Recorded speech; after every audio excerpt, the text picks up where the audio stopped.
Hey guys, Stormako here. I just got back from Raleigh, North Carolina, where I competed in the North American World Championship Qualifier, and I made day 2 playing Runick Live Twin Spright, which was the deck that I thought had the best Kashtira matchup, and I'm really glad I did that because out of my 12 rounds that I played Kashtira 6 times. I also lost 10 dice rolls, but it didn't end up mattering too much. I won most of the games where I lost dice rolls, and I actually lost games where I won dice rolls, which was an interesting pattern. Anyways, I just wanted to do a quick deck profile to cover, I guess, for posterity. I made day 2, did not make top 64. My final record was 8-2-2, so the 2 draws ended up putting me out of contention. Anyways, we'll get right into the deck. I made the decision to play Runick Live Twin Spright because I wanted a really consistent deck. If I'm going to be playing 12 rounds of tournament over 2 days, I don't want to brick much, if at all, and this deck is the one that I think bricks the least out of all the decks in the format. Your end boards aren't insane FTK boards, and you don't automatically win almost any matchup, but you have good matchups against almost everything. In particular, a good Kashtira matchup, and you're not going to brick very much of it all. So, here we go.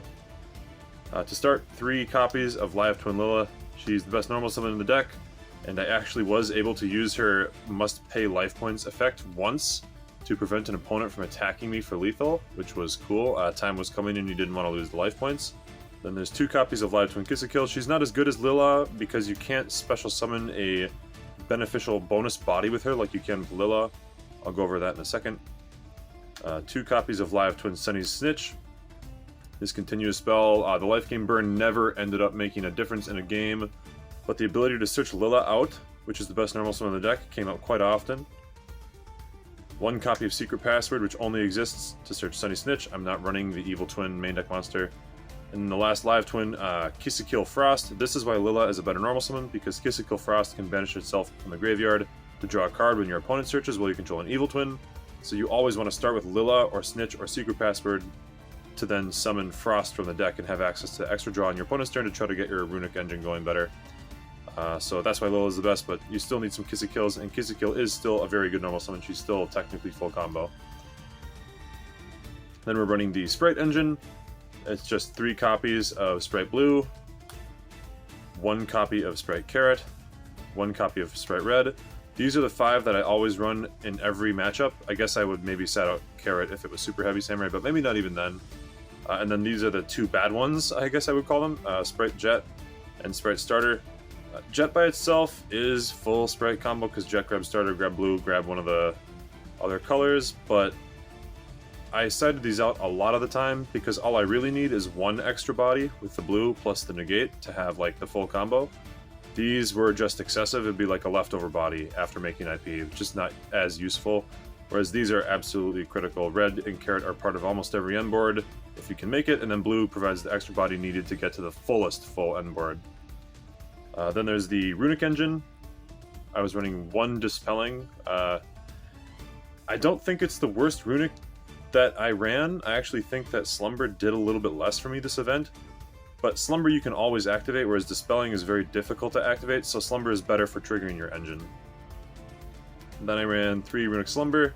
This came up a couple of times where I was able to stop an attack on my Nightmare Griffin or prevent my opponent from un-Ibly locking themselves after I Ibly locked them, so that was kind of nice. 3 copies of Runick Destruction. This card is incredible. The Banished 4 always hit relevant cards. I mean, pretty much every time I banished 4, there was 1 or 2 relevant cards that were 1 or 2 ofs or searchable pieces that were hit with it. It's awesome. And then, of course, I used it to out Floodgates, I used it to out Anti-Spell, I used it to out the Runick Fountain, I used it to out Kashtira Birth, I used it to out the Plunder Patrol field spell. I mean, I did a lot of things with this over the weekend. 3 Freezing Curses, Generic Effect Negation, good into almost literally every matchup. This is probably the best Runick to search blind if you don't know what you're playing against, because your opponent could be on something like Floowandereeze or the Runick Stun deck with like Majesty's Fiend or something, and Freezing Curses answers almost anything. So this is definitely the one to search for blind, I would say. Then 3 Runick Flashing Fire. This one is the best one if you know your opponent is actually going to special summon cards that can be destroyed, so no good against Silver Lady, but it is extremely, extremely good against, for instance, Kashtira or Rise Heart. It just answers the problem forever. It's really, really good. 3 Runick Tip, the best Runick card because it is all of the Runick cards. And banishing 1, a lot of times I would Runick Tip in the draw phase, search, banish 1, and then I saw what my opponent was on. It's like I would banish a Kashtira Theosis, and then I know I'm playing against Kashtira. I know what to set up for. You know, I know in that matchup I'd prefer Freezing Curses over Flashing Fire. So Runick Tip is really busted. If they hit this on the list, I wouldn't be surprised. 2 copies of Runick Fountain. It's the most you can run. It's the most I would run. Draw 3, activate Fountain, draw 3, summon Gary, add back Fountain, activate Fountain, draw 1. I mean, you know, it's crazy how many draws you can get with this. You discard Runick cards for cost, and then you activate those Runick cards to draw them again. It's a big cycle. A really good card, and it's the reason that the deck actually works at all, so good to keep it around. And then I had space in my deck after all the engines were there for 6 staple cards, so I ended up going with 1 copy of Triple Tactics Thrust. I might have run 2 if I had to, but I only had 1. This is great going first, because a lot of times you're getting Bestialed, and if you get Bestialed, you can just search for Tactics Talent and then go crazy with it. And it's extremely, extremely good going second, because going second, I decided to run 1 Raigeki, 1 Harpies, 1 Dark Ruler, 1 Talent, and 1 Evenly. And holy moly, these cards, like in combination with Thrust, any one of these 6 cards, plus Tip or Freezing or Flashing, answers the entire Kashtira board by themselves. In addition, normal summon Lilla plus any of these typically can beat the Kashtira board by itself. I mean, there's a lot of ways that I beat Kashtira, which is part of why I never lost to Kashtira. I played them 6 times, I beat them 6 times. It was the biggest reason that I did well at this event, was my Kashtira matchup being so good. If I was going to make any changes in the future, I would probably, I don't know, I'd probably cut Harpies, and maybe I would cut Raigeki to put in another Thrust and another Evenly, or maybe even instead of another Thrust, I would put in 2 more Evenly, just have 3 Evenly in the main. I don't think Evenly is better than these cards. I like Raigeki and Harpies a lot more, especially Game 1, but I was getting eradicated in Game 1. I got eradicated in Game 1 by Dragons, Labyrinth, and a Kashtira opponent, and I think I'd rather have the Trap in that case. But the list was a clean 40 cards. The engine handled everything I needed it to handle, and was especially good against Kashtira. I mean, there's almost not a hand that I had, like, you would have to try to make up a hand that couldn't beat a Rise Heart Pass, and a lot of Cash opponents that I was facing were doing a Rise Heart Pass blind when they won the die roll, and they always won the die roll against me. I lost every die roll, so, or almost every die roll. I won a couple of them, but for the most part, my Kashtira opponents were going first, going a Rise Heart Pass, or they would go a Rise Heart Flare Metal and Eradicator me for 4, and then I would still win because of my last cards were Lilla and Evenly. I mean, it's like, it was funny. It was funny. But that's it for the main deck. We'll put it away. It's a pretty standard main deck. I think some of the theory that I had that was very, very good for the event was running 6 copies of blue and 9 Evil Twins overall. I've seen people running only 7 twins. I think that's not enough. I think this is the actual best engine in the deck. Going first or going second. Going second, it helps you break boards by getting you the free Link 4, and going first, it is the only way to get full combo, is to have blue plus a Runick spell, or blue plus, well, Lilla plus a Runick spell, or Lilla plus blue. So I think you gotta run a few more of them and just accept that sometimes you'll be discarding them for your Runick effects, and that's okay. So that is it for the main deck. We'll put a Lilla on top because she was the MVP this weekend. Then for the extra deck, the extra deck is pretty standardized at this point. You need almost everything in it at the number that they are. So there's 2 copies of Hugin. You almost always need to have 2. You need 1 literally every hand. You always summon 1, and you pretty much always activate the effect of the first one. And then very frequently you will need the second one to draw cards before or after Gigantic, especially if you want to go through the 2 fountain line. 1 Gary, because sometimes you need to go for a 3 fountain line. Sometimes when you're going second, you need to go battle phase, summon Gary, attack, pop, Baron, drop an Evenly on them, or main phase 2 drop Raigeki. So Gary's absolutely mandatory as well. 1 Gigantic Spright to make the Spright engine work, and also to tie all the engines together. You know, Lilla and Kill, summon a Spright, or summon Hugin, Overlanded Gigantic, Gigantic, summon blue, now they can't nib you, now they can't bestial you, then you get blue, search jet, search starter, search red, full combo. So Gigantic is extremely important. I ran Mannequin Cat. Some people think this is a flex spot. I don't think so. I think Mannequin Cat is mandatory, both for helping you beat Kashtira by summoning an Ash Blossom to their field or a Dimension Shifter to their field, but also because this is like Gigantic 2.0, especially when the grind game is rolling and you can reliably get your Evil Twin Lila pops and your Unchained Abomination pops. You can Mannequin Cat, give them something useless, get out a body that you need to extend further, get something out of the graveyard that you lost. Mannequin Cat is absolutely mandatory, I think. Then 2 copies of Evil Twin Kissakill and 2 copies of Evil Twin Lila. Both of these, you cannot run any less of them. You have to run at least 2 of each. There are some small arguments for maybe running a 3rd pink, but there are no arguments for running less than 2 of each of them. They are both absolutely mandatory. If one of them gets hit, you need to be able to summon another, and sometimes you just need to be able to go into a second one at the end of your combo if you're trying to play around certain things. Like if you want to start your turn off immediately with the pop available, you do your combo, pink into blue, blue into pink, draw a card, and then link both of them down into Lila and pass. Sorry, I misspoke. Link both of those 2 down into Kissakill and pass. That way on your opponent's main phase, whatever the first thing they do is, you can immediately summon Lila and get the pop. So you always need to have multiple copies. 1 copy of Evil Twin's Trouble Sunny. This is for going second if you don't need to use Gigantic effect, which often you don't. This is also for getting your OTK off. Evil Twin Trouble Sunny plus Live Twin names in graveyard plus sprites on the field in attack position is lethal. This attacks for 33, 44, 55, plus 3 sprites is game. 1 Muckraker from the Underworld. Muckraker is one of our most important monsters going second because Muckraker summons back any of our 3 big Link 4s, as well as getting us back into our Evil Twin engine and protecting our board, protecting our Runick Fountain. Absolutely mandatory. 1 IP Masquerena. She's absolutely mandatory. She's part of the standard end board. The standard end board is IP Masquerena plus Lila plus Kissakill plus Spright Carrot or Spright Red. I typically went for Carrot just to try to beat things like evenly.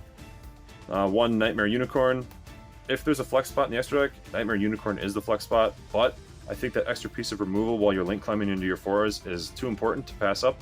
So I don't really think that this can be cut, but if you were going to cut something for like a 3rd Kissakill or a Munin, this would be it. However, I do think it's still really strong, and I think you need to have it. 1 copy of Unchained Abomination. This is your ticket to a win in the Mirror match, or in the Labyrinth matchup, or any other like random back row decks. If a deck sets 4 and tries to pass, you IP into Abomination, and then you Abomination pop a back row, and then you Destruction pop a back row, and then you Abomination pop a back row, and it's totally crazy. I mean, how are they outing a 3k Indestructible, plus your Runick Fountain, plus your engine, all while you just pop 3 cards in their end phase? I mean, it's essentially unwinnable, so absolutely mandatory, and it's a Fiend. And the last card, Floodgate McGee, Nightmare Griffin. You summon this all the time, especially against Kashtira, and oftentimes if you have a Runick tip, you will want to summon Griffin, let them go to battle phase, and then slumber to protect the Griffin, and then they just can't really do anything after that. So I think this extra deck is pretty much exactly perfect. I wouldn't change anything about it. I would not recommend that you change anything about it. If you're gonna change something about it, this, and maybe, if your locals doesn't have any Kashtira, maybe this. But I really don't think that you can cut anything. I think that Mannequin Cat and Unicorn are both too good to pass up. But, you know, to each their own. And finally we have the side deck. I was very proud of the side deck. The side deck performed extremely well for me, and almost every time that I saw a side deck card, it was very impactful, and I really, really, really loved my Sideboard Patterns. 1 copy of Crush Card Virus. I think that this was the best card in my side deck. I would side it in going first or second against slow matchups with high bodies, but pretty much any time that I draw it, it is a one-sided Torrential Tribute. Gives hand knowledge, and you can tribute like 4 monsters. You got Lila, you have IP, you have Muckraker, you have Gary. Gary is any Runick spell, Lila is any Live Twin access, IP is any 2 monsters. I mean, there's 100,000 ways to trigger this thing, and you just get to hand rip your opponent and blow up their board, and it's not that big of a deal if they send things from deck. Kashtira will never do it. Kashtira will literally never send monsters from their deck. Dragons might send like a Sarnir and a Levelion, but you're already hand ripping them and blowing up their field. So every time I saw this, I won. that game, and that at least one match was won because I saw this card with Thrust. Thrust into Virus, set Virus, flip it, game.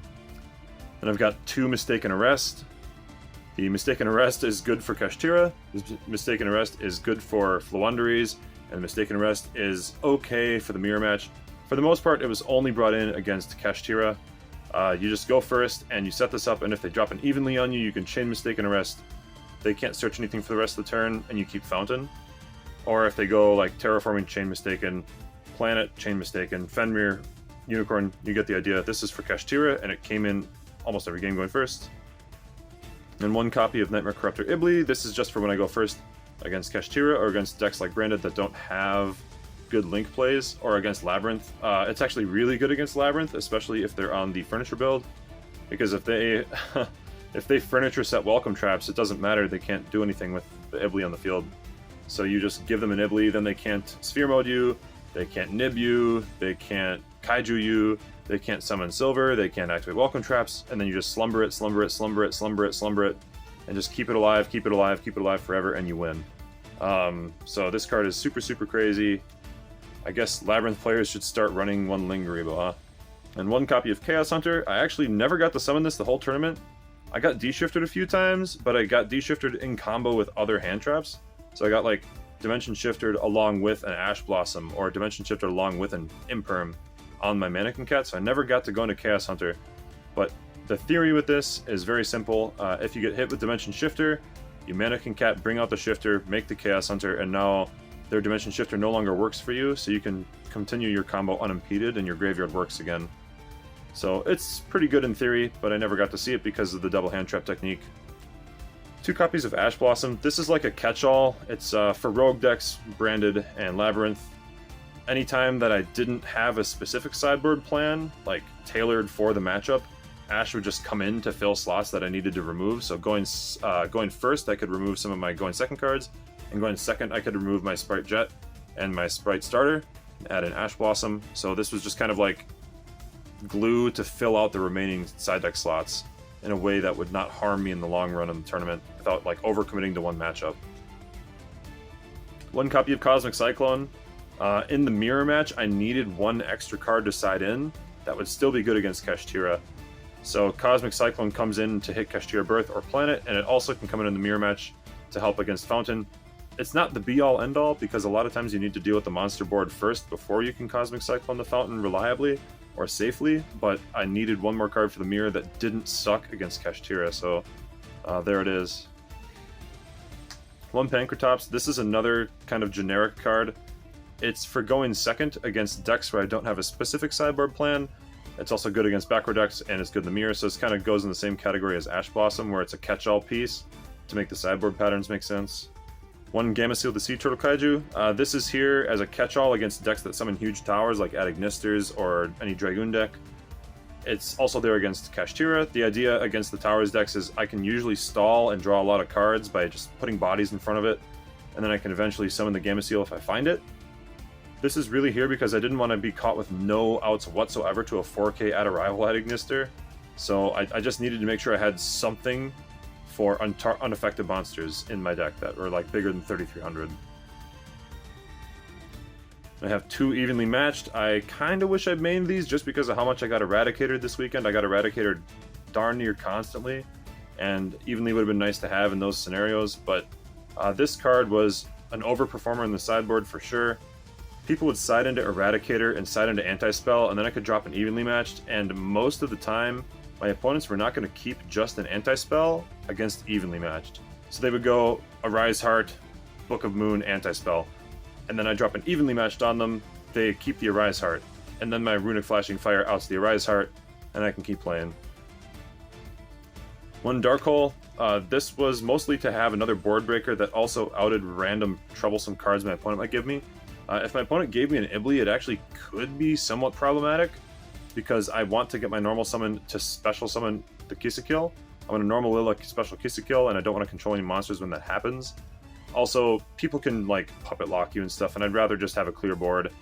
Dark Hole's better going second after siding because of all those cards where they give you control of something and it causes you trouble.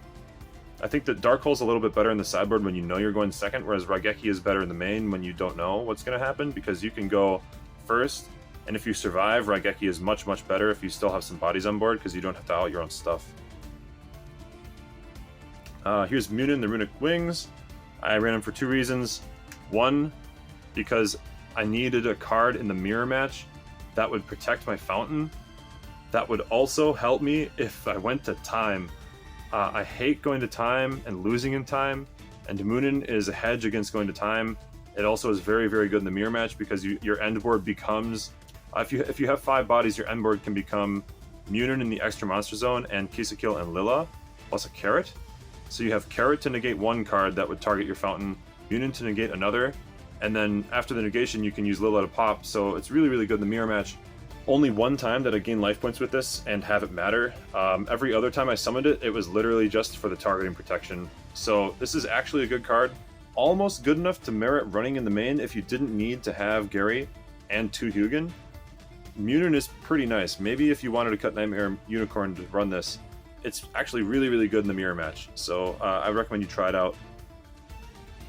Then we have Red Resonator.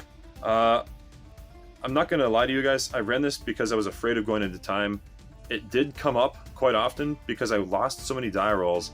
So I'd lose a die roll, I would try to break through with my engine, I would play my board breakers, I would play my stuff, and I would try to win, but I'd still often lose because you just get so far behind against a Rise Heart if you can't out it immediately.